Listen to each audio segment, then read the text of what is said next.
Хана Аренд збори дека во тоталитарниот режим се брише разликата помеѓу државата и партијата.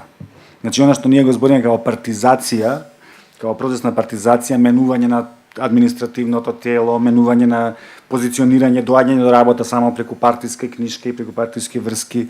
Значи, тоа целосно партизирање на општеството, тоа е дефинитивно сигнал за таков обид. Зошто, но она што вели тогаш она?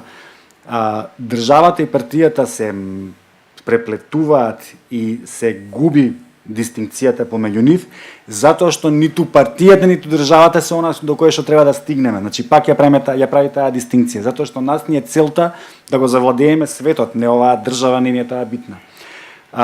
Но исто и по однос на религиозното прашање. Значи, Хитлер и нацистичките лидери немаат никаков сомнеш дека треба да ги истребат и јапанците еден ден, кои што се нивни сојузници.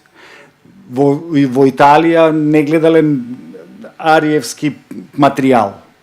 Значи, во Украина исто така. Значи, тие целото тоа го гледале како потрошен материјал, како процес на чистење, но прво морале да завладеат.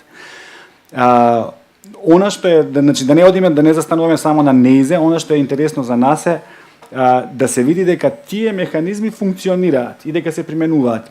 Популизмот, да се вратиме на тоа ти што го спомнуваше, е интересен не само кај нас, затоа што се гледаме дека е процес некако сепак е источно некако ориентирано да има и западна трансверзала северна, се базира на виктимизација пред се.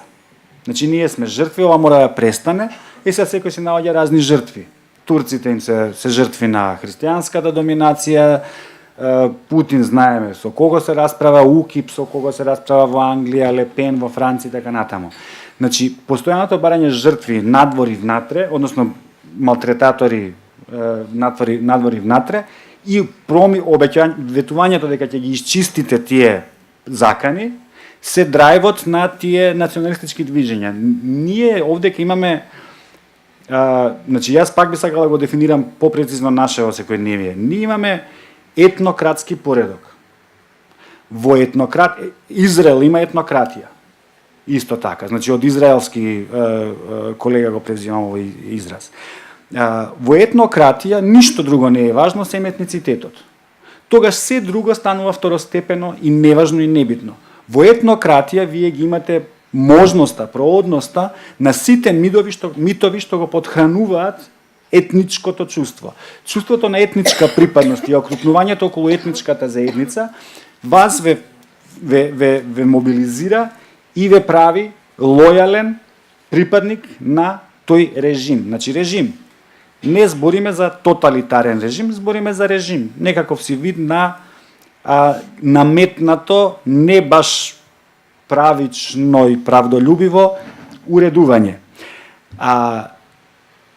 Она што е најбитно да го запамтиме од Хана Аренд што ни го кажува, е дека не смееме да си дозволиме кај себе да изгубиме желбата за опстојување како единка, како индивидуа, со полно право за размислување и мислење, дека не смееме да надвладее стравот, дека не смееме да бидеме спуштени на тоа ниво атомизирани, бидејќи тогаш ќе ни се случи тоа што се случува.